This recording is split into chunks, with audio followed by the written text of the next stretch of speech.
G'day guys and gal. I've spent years explaining Warhammer, its characters, events, memes, and even its naughtiness. But something I've never explained were its true gods. Not the Emperor, not Khorne, no, the writers, Games Workshop itself. Both a benevolent overlord providing us with hours of entertainment and joy, but also a greedy corporate entity which constantly hikes up its prices and snipes people it doesn't like with copyright strikes and warnings. A cruel god, but a necessary one all the same. Just to be clear, before the memes and highly inappropriate jokes start, I like Games Workshop. I'm grateful to the community and franchise that they have made and continue to grow for us. Please don't sue me, this video is a parody and a joke, for the most part. Now that I'm immune to the law, today we'll be looking at the origins of Games Workshop, its founders, how far it has come, and its many controversies. I'll also talk a bit about my own personal interaction with Games Workshop, as brief as it has been, and then I'll offer up some suggestions about how they can improve as a company.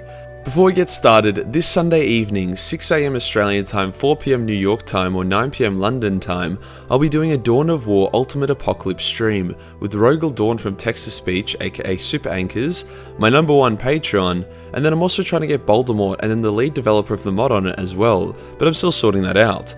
Baldy and Lord Cylon, if you're watching this, check your bloody Discord DMs.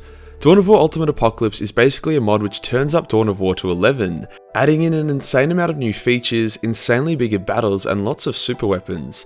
It's basically a complete mess of epic destruction, and also a representation of why we don't need Warhammer 40k Total War, because it's already here. Jump in and have a laugh with us as we blast each other's tits off. Also, sorry to be a shill, but we're less than $20 off getting to the $5,000 tier on Patreon, which will result in me challenging Arch to a battle to the death via Makora. If you want to see that, then you know where to go. Let's get into it. Just before everyone started becoming LSD-fueled hippies, but after the world had tried to kill itself twice, 3 ambitious virgins met. Virgin 1 was John, Virgin 2 was Steve, and Virgin 3 was Ian. Very fitting names. They combined their prowess to form Games Workshop out of their flat in London. They created chessboards and other similar things to mail off. Obviously this is a far cry from basking in the glory of the Emperor, hence they only really got the ball rolling when they put out their own newsletter, called Owl and Weasel, aptly named after their own personalities. By pure chance this newsletter ended up in the hands of Gary, who was a big dog in pen and paper gaming. Gary liked the newsletter, so he sent them a pre-release version of Dungeons & Dragons to playtest and a review for their next newsletter, as he thought they were a full company and not just 3 virgins hanging out. To be fair, I don't think Virgin part would have dissuaded Gary much. After all, he created Dungeons & Dragons, and he himself was also operating out of his own apartment. John realised that he wanted to get laid at least once in his life, so he left Games Workshop as it shifted its focus from creating chessboards to reselling Dungeons & Dragons. Well, fortunately for Steve and Ian, D&D got really popular to a point where they constantly had people knocking on their door to get a copy. This ended with them getting evicted and renting a small office which would become the original Games Workshop. Now, selling lots of D&D might sound good, but our sexless heroes were forced to sleep in a van and bathe in a local restroom. Despite this, things were picking up. Ian and Steve eventually moved to a better spot in 1978, 3 years after they first formed Games Workshop. They continued to import D&D accessories, and that was their primary business, but they also created the White Dwarf magazine, which replaced their newsletter. Games Workshop grew more and more into the corporate beast we love and hate today, as they begun creating miniatures after a lad called Brian joined the team and formed Citadel Miniatures, which was like a partner company to Games Workshop. Many different settings and games were made, but none of them really did that well. D&D had continued to soar, which would be all well and good if it wasn't for the fact that Games Workshop no longer had the rights to sell it. In 1982, Warhammer was released. The creator was this dude, which I think says a lot about early Warhammer. Now here comes with something that annoys a lot of people. Games Workshop are very protective of their IP. Although these days they're less of a pain about it, it's still something super prevalent. That would be fine if it wasn't for the fact that Warhammer was pretty much created by copying dozens of different established franchises at the time, including Conan the Barbarian and Lord of the Rings. On top of that, a lot of the writers from Games Workshop were history nerds, hence took heavy inspiration from that as well. In fantasy, the Empire is the Holy Roman Empire, Britannia is medieval France, and Chaos is America due to its love of war, indulgence, scheming, and spreading a pandemic like it's going out of fashion. The launch was a bit of a mess, but it's like finding a gem. It might not be refined, polished or pretty, yet it holds massive value and potential. Hence, after a bit of refinement, Warhammer Fantasy became really popular. There was no real lore or story, it was just a game, and the only lore we got was the lore to describe the in-game items. Various expansions were released which slowly built up the lore, adding in new factions and races and establishing what was going on in the world. The Empire, Chaos, Lizardmen, Elves, Bretonnia and Orcs were all present in these early days. Did you know that the first ever Warhammer villain was Heinrich Kemmler? Yes, the bearded old bastard that gets his shit kicked in on the daily was the first big bad. Fuck, he's old. The White Dwarf magazine went from a nerdy circle jerk to a dedicated Warhammer piece, as Games Workshop opened up its first Warhammer stores, something no other miniature company had done, hence many of them begun to die. 3rd edition of Warhammer came out, which expanded the game greatly and was considered the first true edition, with 1st and 2nd being more akin to messy prototypes. Obviously not everything was quite right yet. Orcs had orc cocks and they banged she-orcs, and there wasn't really enough lore to fill out the world quite yet. But then, Warhammer 40k arrived and changed everything. Once again, 40k took massive inspiration from various other sci-fi franchises, and ripped most of its factions from its own fantasy game, but here it was. With fantasy and 40k becoming more and more successful, the company began to go more for the money, hence a lot of employees left around 1990. But the show went on. Brian had been captain of the ship for some time now, and he went balls to the walls. Games Workshop became a music publisher as well, had clothing lines, licensed lore novels, LARP events, hell, the dude wanted to create a 40k version of Robot Wars. Titans were brought into 40k as well as more vehicles and weaponry. Eventually Brian left and Games Workshop was bought and managed by Tom. Although Tom turned out to be a massive wanker, his major decision to close down everything non-Warhammer related and allocate all their resources to Warhammer seemed like a good idea.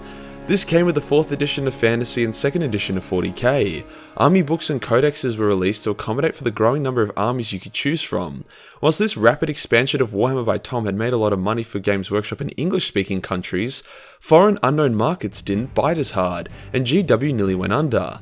To rectify this, GW started to take themselves really seriously, and ditched the ridiculousness and comedy of Warhammer for a more grimdark tone. They completed the culling of all non-directly Warhammer related products until the launch of the Lord of the Rings movies, which was seen as massive cash cows by Games Workshop. They acquired the license for the Lord of the Rings miniatures and sold them like hotcakes, until the cakes went cold, and to make up for their low Lord of the Rings sales after the movies had, lost their pizzazz, they hiked up their prices, knowing that fans would continue to buy their products. Time went on and eventually Games Workshop had the bright idea of letting the fans decide the narrative based on their battle results for Warhammer Fantasy, hence they created the ill-fated Storms of Chaos. The idea was that people would play a match and send the results in. Games Workshop would then combine all the results as if they were separate battles in a large-scale war, and the results of the majority of the battles would determine the lore. Well, that seemed like a good idea on paper, but in the end Chaos got anal raped so badly it couldn't even leave its starter zone. To try fix this, Games Workshop started bending the rules, so even though Chaos lost hard, it actually won. There was final battle where Games Workshop basically begged for people to choose Chaos, but once again the community did what it wanted, hence Chaos lost badly. Games Workshop promptly pretended that that never happened and decided that community input was for homos. A similar thing happened with 40k around the same time. Now Games Workshop had expanded to a big company by this point, and they were losing their way. The Jesus looking dude I mentioned before, who was the massively creative part behind Warhammer, left, saying that GW had lost its creative spirit and they'd become too much about the money. With him gone, the forces behind the decay of GW were able to flourish.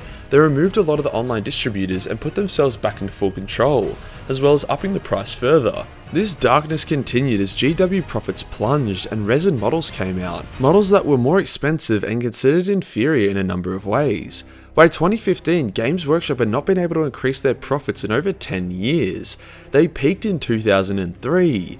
Even with the arrival of 8th edition of Warhammer Fantasy, a pretty solid edition, they couldn't quite break through. Then to make things even more epic, they released The End Times. Basically, Fantasy was not selling super well whilst 40k was, so they decided to put it down. As you guys know, I'm not huge on the End Times. I've even worked on a series where I attempt to fix a lot of its flaws.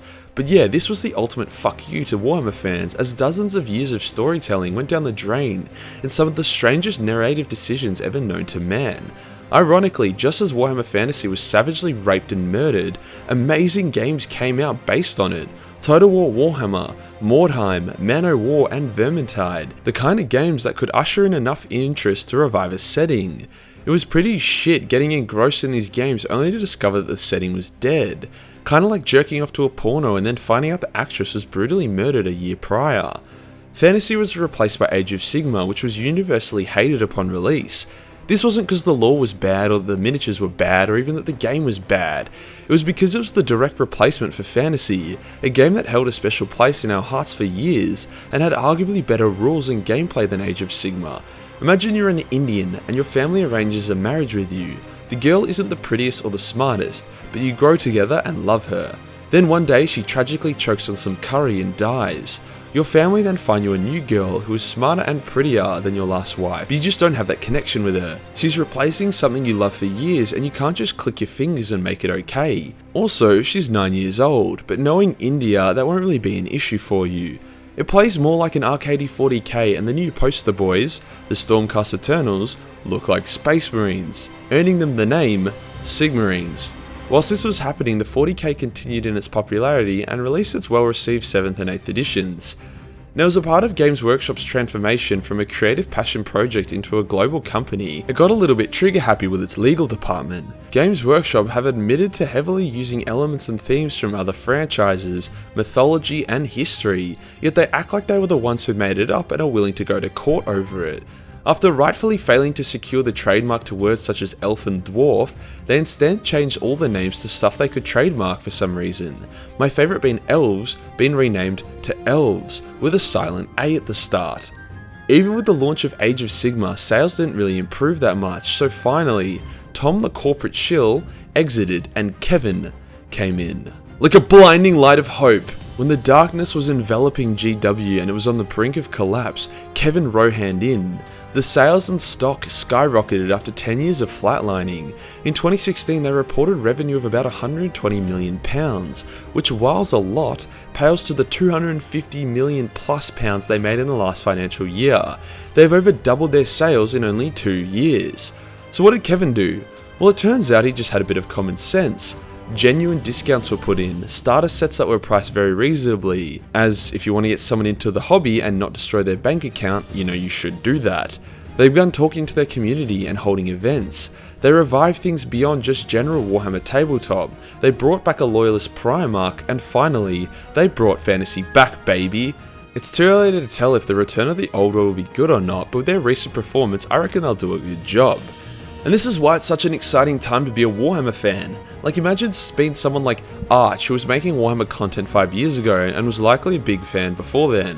5 years ago, when GW had been stagnant and arguably dying for a decade, it would seem grim as, and not much of a career.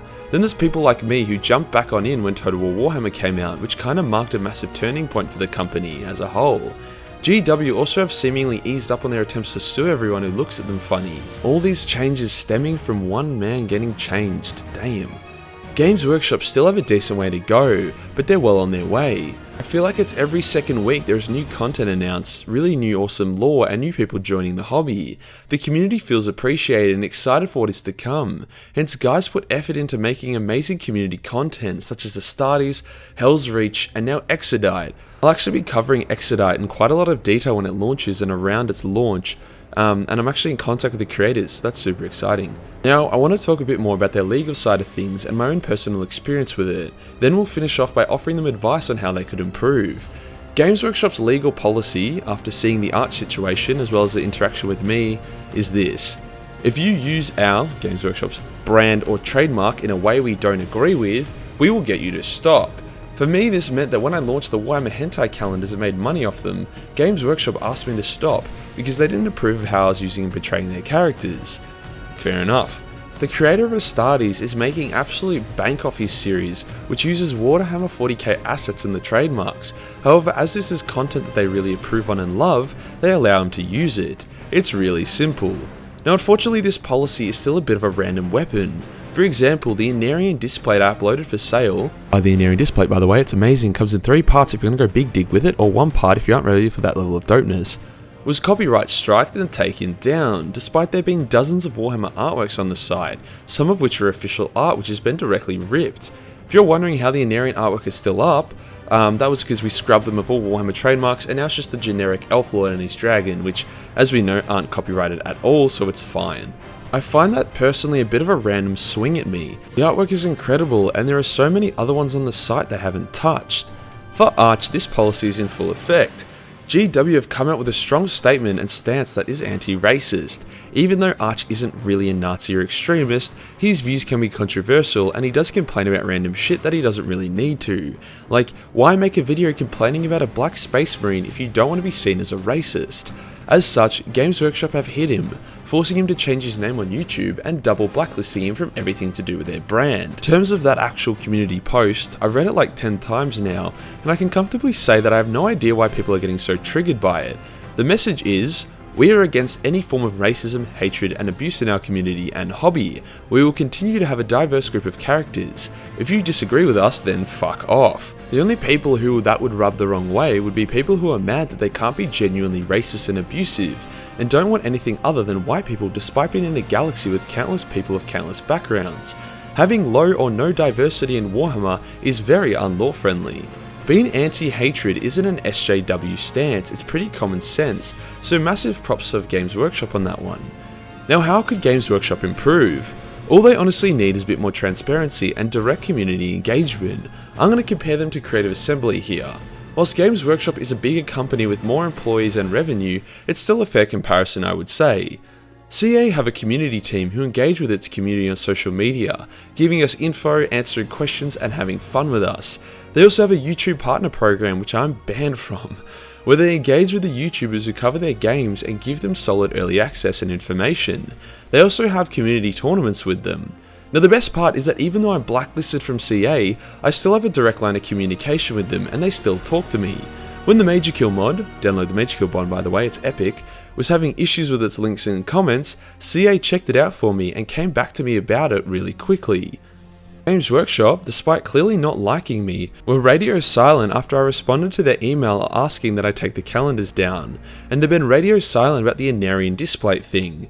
On top of that, the creators I see that do form a connection to GW and get like NDAs and stuff with them, have nothing to show for it and talk about how they barely got told anything and received the products to review like a day or two before everyone else, so no real point. In their defense, I think they are improving on this, but that remains to be seen. Also, I find Arch to be a whiny little bitch. It's pretty uncool for him to get a copyright strike for something he's been doing for 5 years, and then GW to go radio silent on it. I think his reaction, while obnoxious, is warranted to some degree. YouTubers live in constant fear that at any time our channels, for me that being my purpose and livelihood in life, could get striked, banned, deleted, or cancelled at any moment, so I think that silencing Arch by attacking him from a legal standpoint is a bit weak, especially since he's pretty easy to pick apart and wouldn't take too much effort to bury, or just do what I'm doing and fucking kill him in ritualistic combat. And that does us for today, guys, the lore and story of Games Workshop and my personal opinion on them. As I said, I love Games Workshop, especially how they've been in recent times, and I'm really excited to see them grow more. In saying that, they do have some stuff to sort out first, and they need to make sure they don't become this wrathful overlord who is disconnected to its community.